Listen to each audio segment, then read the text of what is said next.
Good morning. पिछली class में हमने मॉड्यूलेटर, डीमॉड्यूलेटर और चैनल के बारे में डिस्कस किया था। तो वहाँ पर देखा था कि चैनल यानी मीडियम, उसकी कुछ न कुछ क्या होनी चाहिए, विशेषताएं होनी चाहिए या उसकी कुछ लिमिटेशंस होती है।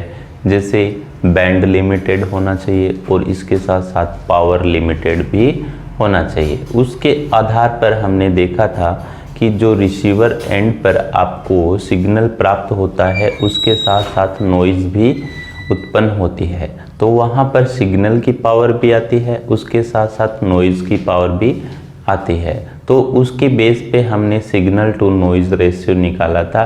यदि सिग्नल की पावर अधिक होती है तो वहाँ पर सिग्नल टू नॉइज़ रेशियो का मान भी अधिक होगा, जिसके कारण आपकी नॉइज़ क्या होगी, कम प्रभावित करेगी सिस्टम को। ठीक है, तो आज की क्लास में हम देखते हैं कि नीड ऑफ मॉड्यूलेशन, मॉड्यूलेशन की आवश्यकता क्यों है। ठीक है, तो सबसे पहला है पॉइंट आता है नीड ऑफ मॉड्यूलेशन में कि एंटीना का साइज डिक्रीज हो जाता है। ठीक है, एंटीना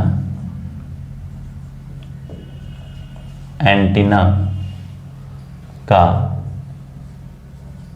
साइज कम हो जाता है। ठीक है, यदि आपने क्या किया, कोई भी सिग्नल प्रयोग किया और वहां पर आपने मॉड्यूलेशन का प्रयोग नहीं किया तो आपको हमेशा बड़े एंटीना के आवश्यकता होगी। और यदि आपने मॉड्यूलेशन का प्रयोग किया है वहाँ पर, कहने का मतलब कैरियर सिग्नल के साथ आपने मैसेज सिग्नल को मॉड्यूलेट कराया है, तो आपको छोटे साइज के एंटीना की आवश्यकता होगी। तो किस प्रकार से, जैसे मान लीजिए हमेशा एंटीना का साइज निकालना हो तो आपको क्या फॉर्मूला यूज करना है, तो ध्यान में रखना है एंटीना साइज।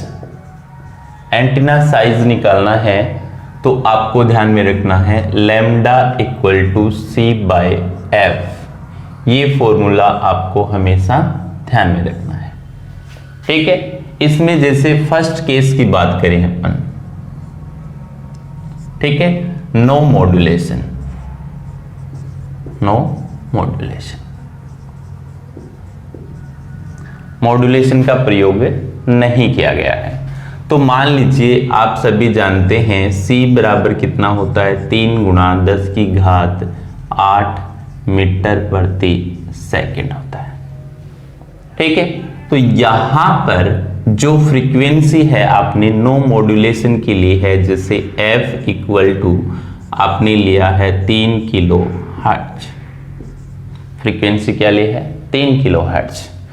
तो आप वैल्यू रखोगे तो लैम्डा इक्वल टू 3 गुणा 10 की घात 8 डिवाइड बाय 3 किलो है तो 3 गुणा 10 की घात 3, यानी यहां से 3 से 3 आपका कैंसिल हो गया और ये यहां पर 10 की घात प्लस 3 है, ऊपर जाएगी तो -3 हो गई। आपके पास कितना बचा, यहां पर 10 की घात 5, क्या बचा, 10 की घात 5।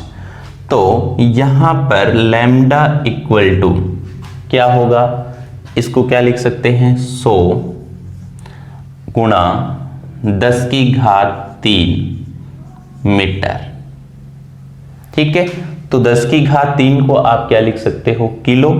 तो यानी लैम्डा इक्वल टू 100 किलोमीटर लंबे एंटीना की आवश्यकता होगी।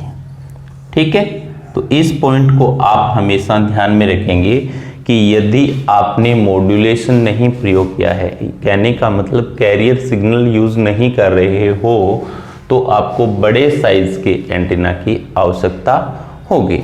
अब देखिए, इसी में हम यदि सेकंड केस देखें कि मॉड्यूलेटेड सिग्नल का प्रयोग करते हैं, किसका, मॉड्यूलेटेड सिग्नल, मॉड्यूलेटेड सिग्नल। ठीक है, तो मॉड्यूलेटेड सिग्नल की मैं फ्रीक्वेंसी ले लेता हूं f equal to 3 gigahertz. f equal to कितना लिया मैंने? 3 गीगाहर्ट्ज।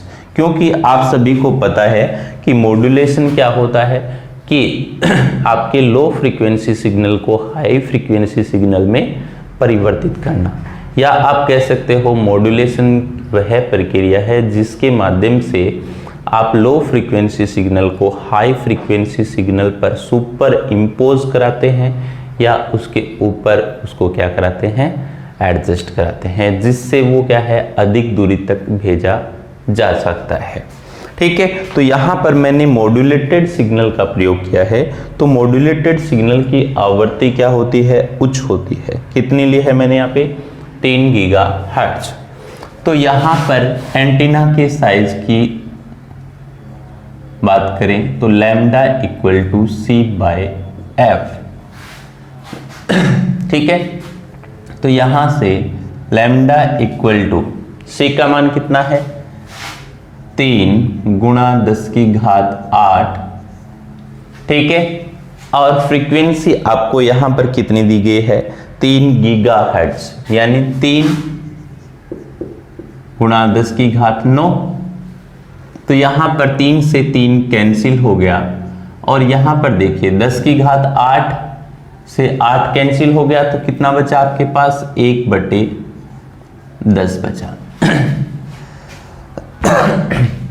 तो यहां से लैम्डा इक्वल टू क्या कर सकता हूं मैं? यदि इसको दोनों तरफ ऊपर और नीचे 10 से मल्टीप्लाई करा देता हूं, गुणन करा देता हूं, तो ऊपर 10 हो गया, नीचे कितना हो गया?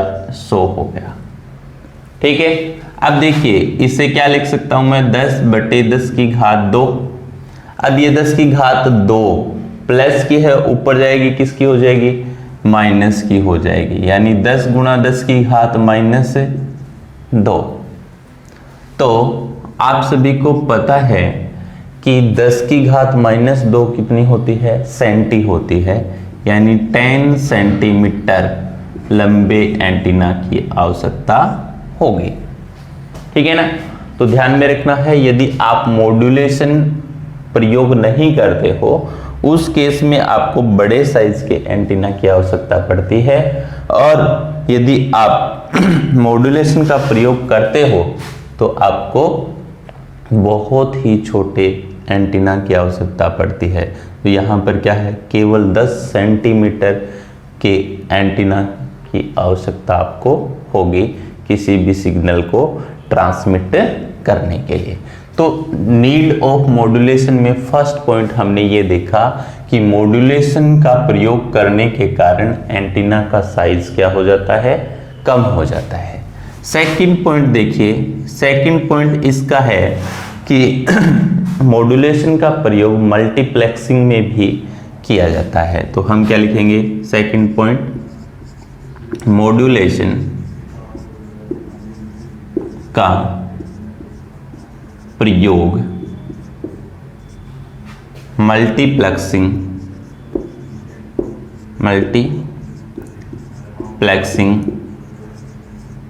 में भी किया जाता है।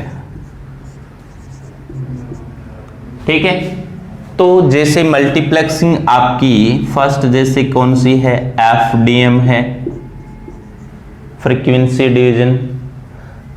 सेकंड मान लीजिए TDM है।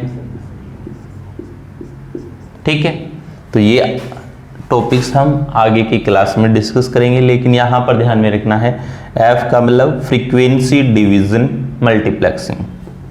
ये क्या है? Frequency division multiplexing.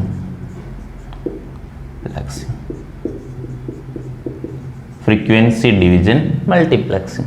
इसी प्रकार ये क्या है? TDM है। तो कौन सा है? Time division multiplexing. ठीक है, तो मॉड्यूलेशन का प्रयोग मल्टीप्लेक्सिंग में भी किया जाता है। ठीक है, फर्स्ट किसके लिए किया गया था? एंटीना के साइज को रिड्यूस करने के लिए। दूसरा है मल्टीप्लेक्सिंग में। अब देखिए मल्टीप्लेक्सिंग का फायदा क्या है कि जैसे आपके पास एक ही चैनल है और उस चैनल के माध्यम से आप मल्टीपल डेटा ट्रांसमिट करना चाहते हो तो वो संभव है। जैसे मान लीजिए कि आपके पास ये एक चैनल है, ये आपका चैनल है,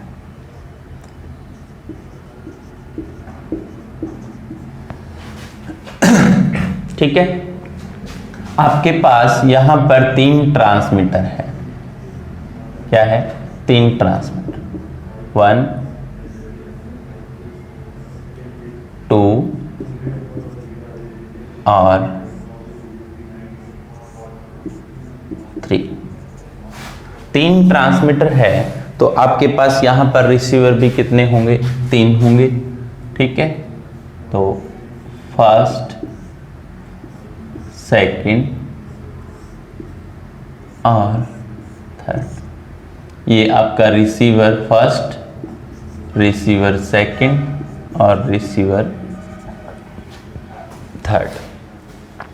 अब देखिए यहां से आपने क्या अप्लाई किया? Message signal, MOT, message signal, MOT, message signal, ठीक है। तो यहां पर इसे ट्रांसमिट कराने के लिए आप क्या करेंगे? इसको अलग अलग फ्रीक्वेंसी, ठीक है, कैरियर फ्रीक्वेंसी, जैसे अलग अलग कैरियर फ्रीक्वेंसी यहां पर आपने दे दी फ्रीक्वेंसी C1, C1 का मतलब कैरियर वाला है, ठीक है, FC2 और FC3। और आप यहां पर केवल एक ही मीडियम से क्या करा रहे हो? ट्रांसमिट करा रहे हो। तो यहां पर ये आपका रिसीवर फर्स्ट, सेकंड और थर्ड, तो यहां पर भी फ्रीक्वेंसी सेम लेनी पड़ेगी। क्यों? कि फर्स्ट ट्रांसमीटर पर FC1 कैरियर फ्रीक्वेंसी पर आपने जो मैसेज सिग्नल दिया है वो ही प्राप्त करने के लिए। तो यहां पर FC1, FC2 और FC3, यहां से आपको क्या प्राप्त हो जाएगा? मैसेज सिग्नल MT,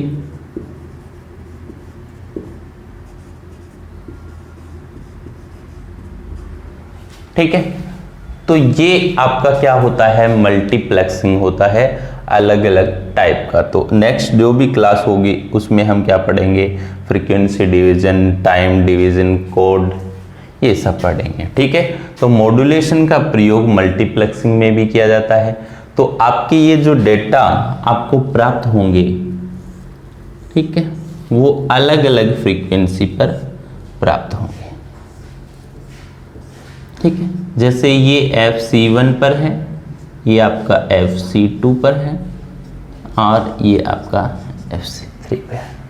अब क्या है? इनके मध्य स्पेस क्यों छोड़ा है? कि यदि ये क्रॉस कर जाते हैं एक दूसरे से, ठीक है, जैसे ये एक है और ये दूसरा है, तो यहां पर ये क्या कर रहे हैं? क्रॉस कर रहे हैं। तो यहां पर इंटरफेरेंस यानी बाधाएं उत्पन्न हो जाती है। तो इस बाधाओं को दूर करने के लिए हम यहां पर क्या प्रयोग करते हैं? गार्ड रिंग, ठीक है, गार्ड का प्रयोग, गार्ड बैंड। तो यहां पर गार्ड बैंड प्रयोग किया जाएगा, जिसके बारे में हम अलग से डिस्कस करेंगे, ठीक है। तो यहां पर आपको ध्यान में रखना है, ये स्पेसिंग इसलिए रखी जाती है, यानी ये जगह इसलिए रखी जाती है ताकि क्या है कि इनके मध्य किसी प्रकार की नॉइज या बाधा उत्पन्न ना हो। इसके लिए हम यहाँ पर इस इंटरफेरेंस यानी बाधा को दूर करने के लिए गार्ड बैंड का प्रयोग करते हैं। तो यहाँ पर नीड ऑफ मॉड्यूलेशन में फर्स्ट पॉइंट था कि मॉड्यूलेशन का प्रयोग करने के कारण एंटीना का साइज क्या हो जाता है? कम हो जाता है। दूसरा क्या है? मॉड्यूलेशन का प्रयोग मल्टीप्लेक्सिंग में किया जाता है, यानी एक ही चैनल से मल्टीपल डाटा ट्रांसमिट किया जा सकता है। और इसका थर्ड पॉइंट है कि इसमें नॉइज और इंटरफेरेंस को क्या किया जा सकता है, कम किया जा सकता है। नॉइज व इंटरफेरेंस को कम किया जा सकता है। तो ये क्या है, नीड ऑफ मॉड्यूलेशन। अब हम बात करेंगे कितने प्रकार के आपके मॉड्यूलेशन हैं, जैसे AM है, FM है, PM है, तो वो किस प्रकार से कंप्लीट होंगे। तो इसको हम मिटा देते हैं। अब देखिए मॉड्यूलेशन।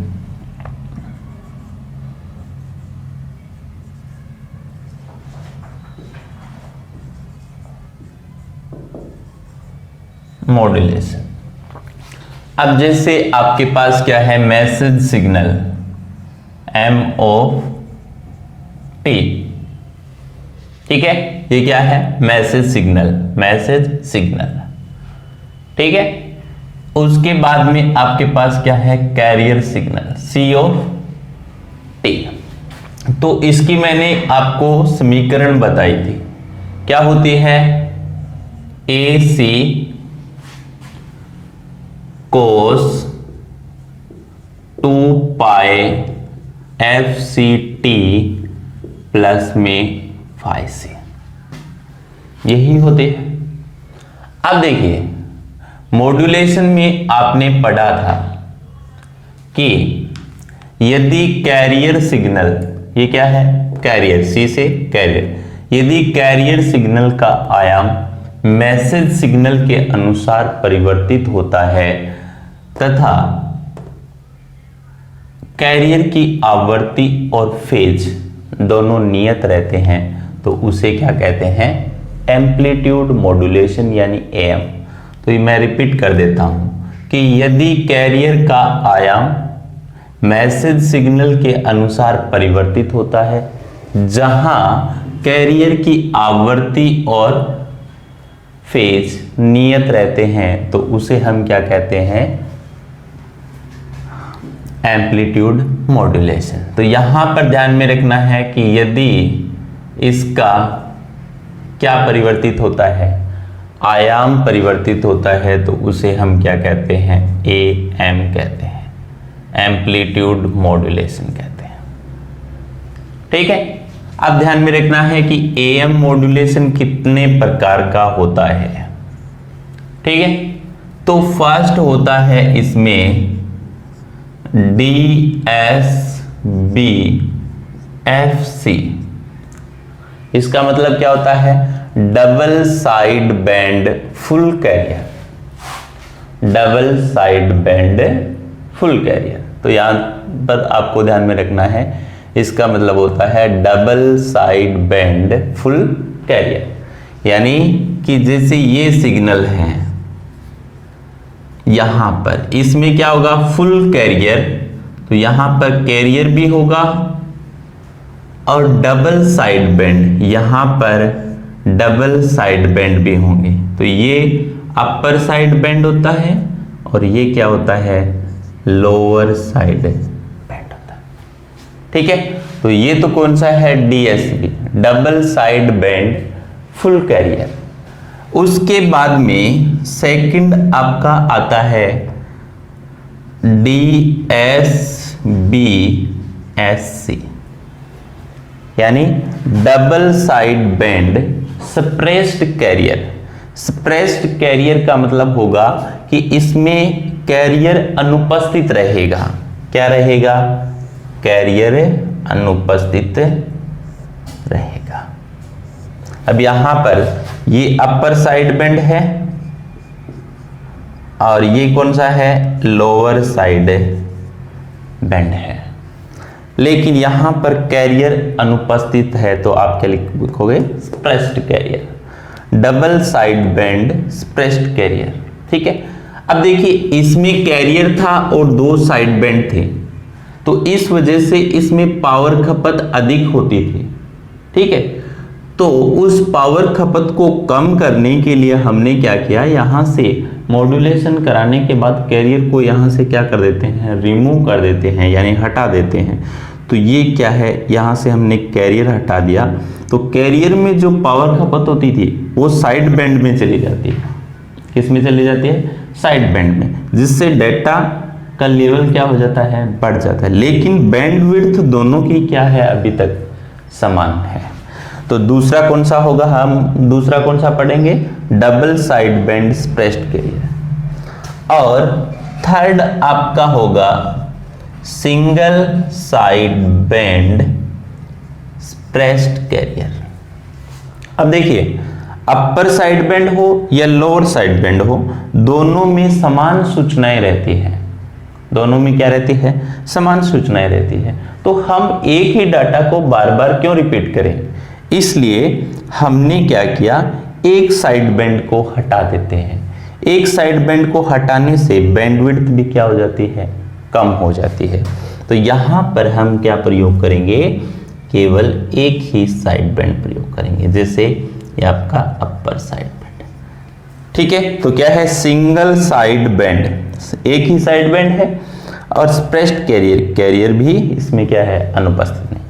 अब देखिए, यहां पर double side band full carrier है, उसमें क्या है, बैंडविड्थ भी अधिक है और पावर खपत भी क्या होगी, अधिक होगी। Double side band suppressed career, इसमें बैंडविड्थ तो अधिक है लेकिन पावर खपत पहले की तुलना में क्या हो जाती है, कम हो जाती है। लेकिन single side band suppressed career में बैंडविड्थ भी कम हो गई और पावर खपत भी क्या हो जाती है, कम हो जाती है। और एक फोर्थ इसका कौन सा पार्ट है, फोर्थ इसमें आता है आपका VSB vestigial side band suppressed carrier. तो ये क्या होता है कि जो सिंगल साइड बैंड है, ठीक है, उसमें थोड़ा सा पार्ट और ऐड कर दिया जाता है। तो ये कौन सा होता है, वेस्टिजल साइड बैंड। जैसे ये अपर साइड बैंड है, अपर साइड बैंड है, तो इसमें थोड़ा सा पार्ट और ऐड किया जाता है, क्योंकि जैसे जैसे डेटा एक स्थान से दूसरे स्थान पर भेजे जाते हैं तो उनका क्या होता है, लॉस होता है। तो उस लॉस की रिकवरी करने के लिए यहाँ पर VSB-SC का प्रयोग हम करेंगे। ठीक है, तो ध्यान में रखना है कि यहाँ पर मैंने क्या बोला कि कैरियर का आयाम यदि मैसेज सिग्नल के अनुसार परिवर्तित होता है, जहां उसकी आवर्ती, कैरियर की आवर्ती और फेज नियत रहते हैं, तो वो क्या कहलाएगा, एम्पलीट्यूड मॉड्यूलेशन कहलाएगा। उसके बाद में देखिए सेकंड डेफिनेशन कि कैरियर की आवर्ती मैसेज सिग्नल के अनुसार परिवर्तित होती है, जहां कैरियर का आयाम और फेज नियत रहते हैं, तो वो क्या कहलाता है, फ्रीक्वेंसी मॉड्यूलेशन कहलाता है, FM। तो यहां पर दूसरा कौन सा होगा, FM होगा। ठीक है, तो FM कितने प्रकार का होता है, दो प्रकार का होता है। एक तो होता है नैरो बैंड, ठीक है, नैरो बैंड फ्रीक्वेंसी मॉड्यूलेशन, तो शॉर्ट में लिख दीजिए, ठीक है, नैरो बैंड FM यानी नैरो बैंड फ्रीक्वेंसी मॉड्यूलेशन। और दूसरा कौन सा होता है, वाइड बैंड FM।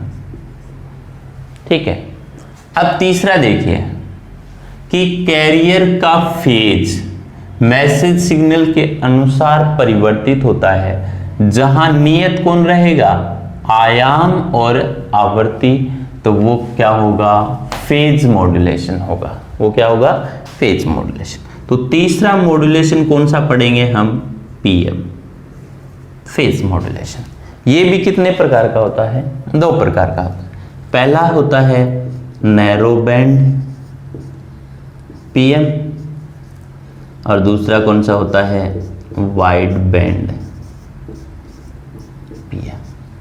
ठीक है, तो मॉड्यूलेशन यहाँ पर हम एनालॉग में 3 टाइप्स के पढ़ेंगे, AM, FM और PM।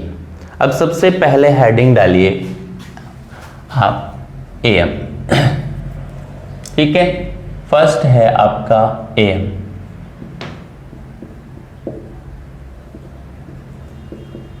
Amplitude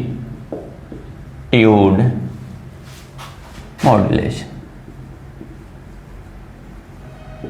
amplitude modulation. ठीक है, हेडिंग डाल दीजिए। अब इसमें देखिए सबसे पहले कि मैंने क्या कहा कि कैरियर का आयाम मैसेज सिग्नल के अनुसार परिवर्तित होता है, जहां कैरियर की आवृत्ति और फेज दोनों क्या रहते हैं, नियत रहते हैं। तो वह क्या कहलाता है, एम्पलीट्यूड मॉड्यूलेशन कहलाता है। यहां पर क्या लिखेंगे हम, AM वह प्रक्रिया है जिसमें कैरियर सिग्नल का आयाम मैसेज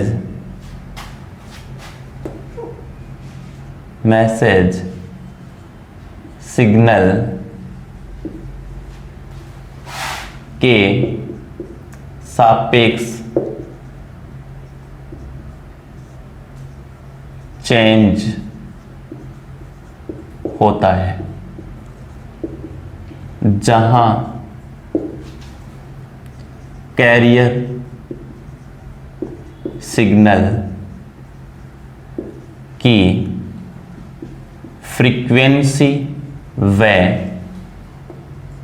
फेज को कांस्टेंट यानी नियत रखा जाता है। तो हमेशा ध्यान में रखना है कि AM यानी एम्पलीट्यूड मॉड्यूलेशन वह प्रक्रिया है जिसमें कैरियर सिग्नल का आयाम, किसका, कैरियर सिग्नल का आयाम मैसेज सिग्नल के सापेक्ष चेंज होता है, जहां कैरियर सिग्नल की आवृत्ति और फेज को क्या रखा जाता है, नियत रखा है। तो आपको ध्यान में रखना है कि कैरियर में 3 मुख्य कारक हैं, आयाम, फ्रीक्वेंसी और फेज।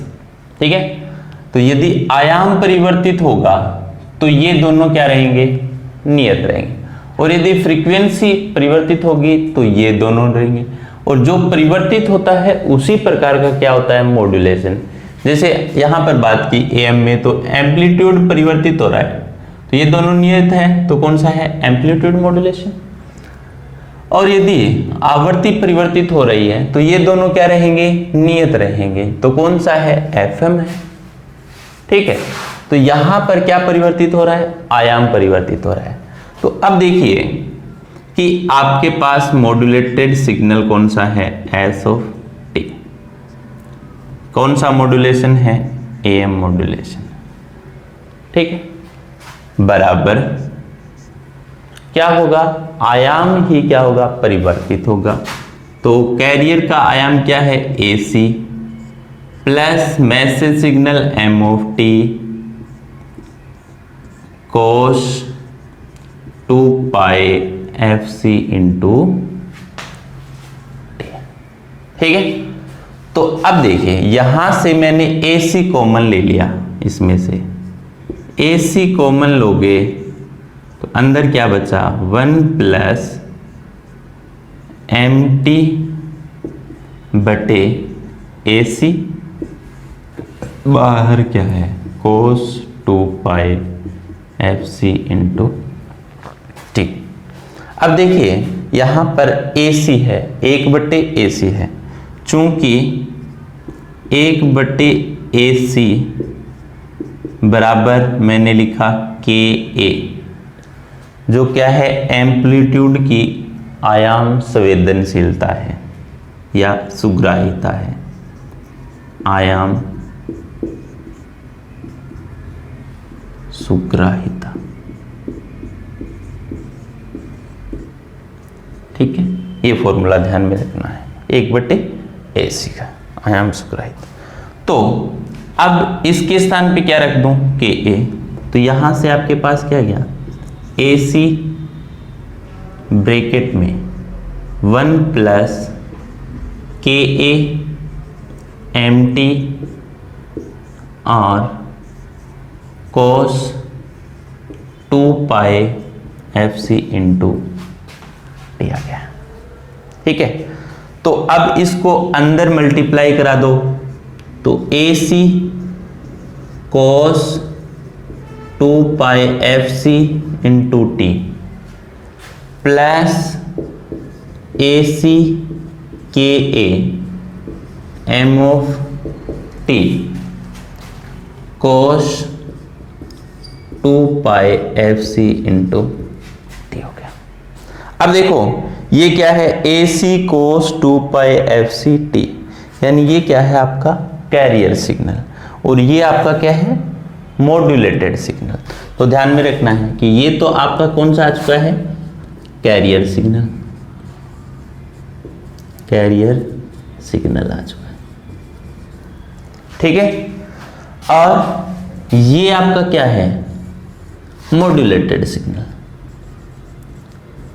मॉड्यूलेटेड सिग्नल, ये क्या है आपका मॉड्यूलेटेड सिग्नल। तो ये किस में है, टाइम में है। जब इसे आप आवर्ती में परिवर्तित करोगे, किस में परिवर्तित करोगे, आवर्ती में। ठीक है, तो आवर्ती में परिवर्तित करोगे तो आपको पता है कि मैसेज सिग्नल है, ये आपका जैसे मैसेज सिग्नल है, इसकी बैंडविड्थ -ω से ω। मैसेज सिग्नल टाइम को जब आप आवर्ती में चेंज कर रहे हो, ठीक है, तो आपको पता है कि सबसे पहले जब मैंने मॉड्यूलेटर बताया था तो उस समय बताया था मैंने कि जब मैसेज सिग्नल को कैरियर सिग्नल के साथ मॉड्यूलेट कराया जाता है तो FC आवृत्ति होती है, FC आवृत्ति होती है, वो क्या हो जाता है, शिफ्ट हो जाता है लेफ्ट में और राइट में। उसके साथ साथ क्या बताया था कि जो आयाम होता है वो हमेशा क्या हो जाता है, आधा हो जाता है। आयाम क्या हो जाता है, आधा हो जाता है। इसलिए मैंने वहाँ पर ये आपका जो कंसेप्ट है क्लियर कर दिया था। तो यहाँ पर जो सिग्नल होगा modulated signal S of F/AM, ठीक है। तो जैसे कैरियर की फ्रीक्वेंसी क्या थी, FC थी यहाँ पे, ठीक है। तो ये कैरियर का आयाम क्या होगा, आधा हो जाएगा AC/2। यहाँ पे क्या है AC, तो यहाँ पे क्या हो जाएगा, आधा AC/2। और जो बैंड है, साइड बैंड है, उनका आयाम कितना हो जाएगा, यहाँ पर देखिए कितना है, AC और KA। तो आधा कर दीजिए AC KA/2। इसी प्रकार यहाँ पर भी, तो यहाँ पर इसकी बैंड की चौड़ाई क्या होगी, FC + W, और यहाँ पे क्या होगी, FC - W। अब देखिए लेफ्ट साइड के बैंड का क्या होगा, AC/2। यहाँ पे क्या होगा, माइनस में है FC, तो -FC प्लस, और यहाँ पे -FC - W। ये जैसे आपका कौन सा है, अपर साइड बैंड है, और ये कौन सा है, लोअर साइड बैंड है। ये कौन सा है, लोअर साइड बैंड है। तो हमेशा ध्यान में रखना है कि मॉड्यूलेटर में ये बात मैंने क्लियर कर दी थी कि जब आप मॉड्यूलेटेड सिग्नल को टाइम से किस में, आवर्ती में परिवर्तित करते हो तो हमेशा सिग्नल का आयाम आधा हो जाता है, और जो आपके सिग्नल होते हैं, मैसेज सिग्नल होते हैं, वो FC आवृत्ति लेफ्ट में और राइट में क्या हो जाते हैं, शिफ्ट हो जाते हैं। तो यहाँ पर देखिए मॉड्यूलेटेड सिग्नल आपको क्या मिला था, AC cos 2π FC, ठीक है। तो ये कैरियर सिग्नल था, आयाम क्या है AC, तो यहाँ पे मैंने आधा कर दिया है AC/2। और यहाँ पे देखिए आयाम मॉड्यूलेटेड सिग्नल क्या किया AC/KA, तो इसमें रख दिया आपने, तो क्या क्या AC/KA/2 आ चुका है। अब देखिए यहाँ पर इस एक बैंड में या सिंगल टोन में कितने स्पेक्ट्रल कंपोनेंट की आवश्यकता होती है। ये बहुत बार एग्जाम में क्वेश्चन पूछा जाता है, single tone, double tone, triple tone. तो यहाँ पर एक ही सिंगल टोन की बात हो रही है, तो कितने कंपोनेंट की आवश्यकता हो रही है। तो एक तो यहाँ पर कैरियर है, ठीक है, और दूसरा अपर साइड बैंड, और तीसरा कौन सा है लोअर साइड बैंड। तो नेक्स्ट पॉइंट आप यहां पर इसमें क्या लिखोगे, स्पेक्ट्रल कंपोनेंट, स्पेक्ट्रल कंपोनेंट कितने हैं यहां पर 3, कितने हैं 3 हैं। अब सिंगल टोन में पूछा जाए तो 3 होंगे, अब डबल में पूछा जाए तो कैरियर 1 होगा, लेकिन यहां पर 2 बैंड और बन जाएंगे इस प्रकार से। तो टोटल कितने हो गए 1 2 3 4 और एक कैरियर हो गया, तो 5 कंपोनेंट होंगे। 6 होंगे तो जैसे 3 होंगे तो 3 दूनी 6, 6 में से 1 माइनस करना है, 5 हो जाएंगे। तो यहाँ पर सिंगल की बात हो रही है, जैसे जैसे इस पर क्वेश्चन बनेंगे मैं साथ साथ में बता दूंगा। तो यहाँ पर आपको केवल यही ध्यान में रखना है कि सिंगल टोन में स्पेक्ट्रल कंपोनेंट की संख्या कितनी होती है 3 होती है। अब यहाँ पर कैरियर की फ्रीक्वेंसी बताइए FC, कैरियर की फ्रीक्वेंसी क्या है यहाँ पे, केवल carrier frequency, carrier frequency, carrier की फ्रीक्वेंसी क्या है FC, ठीक है। और अपर साइड बैंड की frequency, upper side band frequency क्या है यहां पर FC plus omega, FC plus omega. Lower side band की फ्रीक्वेंसी क्या है, लोअर साइड बैंड फ्रीक्वेंसी क्या है यहां पे FC माइनस ओमेगा। तो यहां से आप क्या कर सकते हो, इसकी बैंड विड्थ निकाल सकते हो। तो बैंड विड्थ बराबर क्या होता है FH माइनस FL। मान रखो ये कौन सा है FC plus omega minus FC, और यहां पे माइनस माइनस क्या हो जाएगा प्लस, तो कैंसिल कौन सा हो जाएगा FC से FC कैंसिल हो जाएगा। तो आपकी बैंड विड्थ क्या आ गई 2 ओमेगा आ गई, ठीक है, क्या आ गई।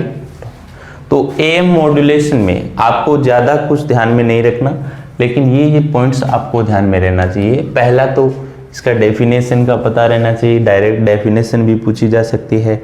और यहाँ पर आयाम सुग्राहिता, इसे आप इंग्लिश में भी लिख सकते हो एम्पलीट्यूड सेंसिटिविटी, ठीक है। तो ये भी आपको ध्यान में रखना है। फिर उसके बाद में आपको ये जो कैरियर सिग्नल के लिए स्पेक्ट्रल कंपोनेंट ध्यान में रखना है और बैंड विड्थ भी ध्यान में रखना है। ये तीनों पॉइंट आपको ध्यान में रखना है। इसके अलावा यहाँ पर एक सबसे इम्पोर्टेंट पॉइंट आता है, वो होता है मॉड्यूलेटिंग इंडेक्स होता है। अब देखिए मॉड्यूलेटिंग जो इंडेक्स होती है, ठीक है, मॉड्यूलेटिंग इंडेक्स होती है, वो मॉड्यूलेशन को बताती है कि वो कितना प्रतिशत मॉड्यूलेशन हो चुका है, ठीक है, यानी डेप्थ ऑफ मॉड्यूलेशन, गहराई, ठीक है। तो देखते हैं क्या होता है मॉड्यूलेटिंग इंडेक्स।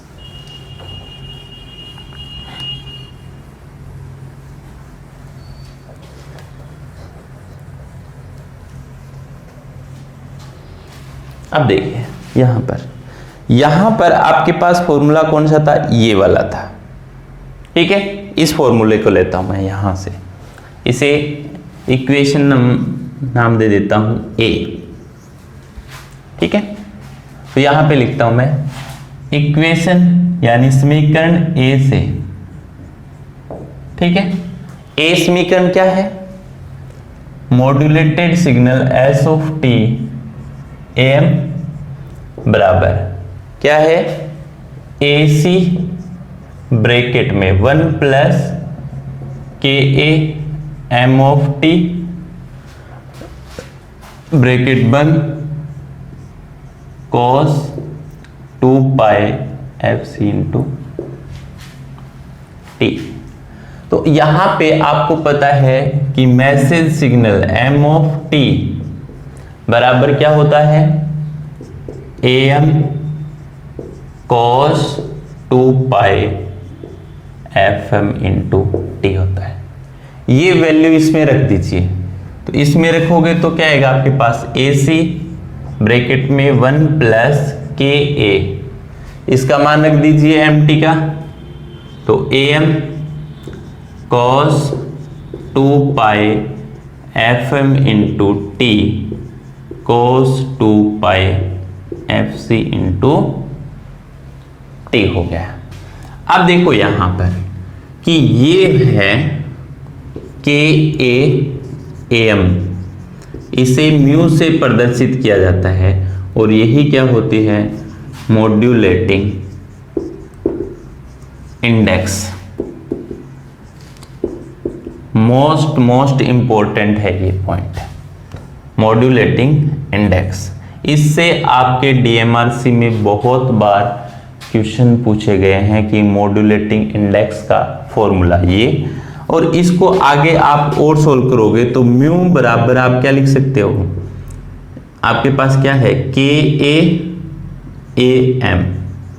अब आप सभी जानते हो चूंकि के ए बराबर आपका क्या था, 1/AC था, क्या था, 1/AC, वैल्यू रख दीजिए। तो म्यू बराबर क्या आ गया आपके पास, AM/AC आ चुका है। अब देखिए दोनों ही एम्पलीट्यूड है, दोनों ही आयाम है, तो यदि इनकी इकाई वोल्ट लेते हैं तो वोल्ट से वोल्ट कैंसिल हो जाएगा। तो हमेशा ध्यान में रखना है कि ये यूनिट लेस होता है, क्या होता है, यूनिट लेस होता है। ठीक है, इस बात को हमेशा ध्यान में रखना है कि मॉड्यूलेटिंग इंडेक्स होता है वो इकाई रहित होता है, और इस पर एग्जाम में बहुत बार क्वेश्चन पूछे गए हैं, इसलिए इस पॉइंट को आपको ध्यान में रखना है। आप ज़्यादा कैलकुलेशन ध्यान नहीं रख सकते, तो जो मैंने यहाँ पर ब्रैकेट में जो रखे हैं वो वैल्यूज ध्यान में रखेंगे, फिर भी आपका क्या है, जो भी क्वेश्चन होंगे वो सोल्व हो जाएंगे। जैसे यहाँ पर एम्पलीट्यूड मॉड्यूलेशन की बैंडविड्थ आ चुकी है, कितनी आई है, 2 ओमेगा।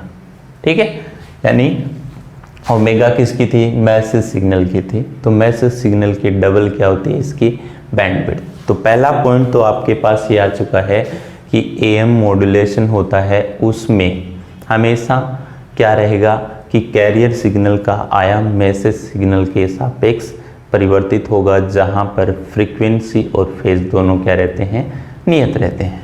दूसरा पॉइंट आपके पास आ चुका है कि एएम मॉड्यूलेशन में जो सिग्नल है उसकी बैंडविड्थ कितनी हो जाती है, 2 ओमेगा हो जाती है। तीसरा पॉइंट आपके पास आ चुका है कि यदि सिंगल टोन है तो उसमें कंपोनेंट की संख्या कितनी होगी, 3 होगी।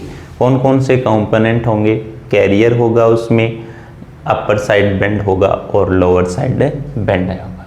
नेक्स्ट पॉइंट आपके पास आ चुका है मॉड्यूलेटिंग इंडेक्स, इस पर सबसे अधिक क्वेश्चन पूछे गए हैं। तो मॉड्यूलेशन का कभी कभार फॉर्मूला भी पूछ लिया जाता है, इसके साथ साथ इसकी इकाई भी पूछी जा सकती है, जो आपको हमेशा ध्यान में रखना है कि मॉड्यूलेटिंग इंडेक्स हमेशा इकाई रहित होता है। रिमेनिंग इसकी क्लास में जो शेष बचता है वो अगली क्लास में, जैसे पावर की गणना देखेंगे कि एएम मॉड्यूलेशन में पावर खपत कितनी रहती है और उसे कम कैसे किया जा सकता है। इस AM मॉड्यूलेशन को ही आप क्या कहते हैं, डबल साइड बैंड। यहाँ पे देखिए 2 साइड बैंड है, फुल कैरियर, तो इससे ही हम क्या कहते हैं, DSB FC, इसे ही हम क्या कहते हैं, DSB FC। लिख सकते हो double side band full carrier. ठीक है, ये फुल फॉर्म भी कभी कभार पूछी जा सकती है। Thank you.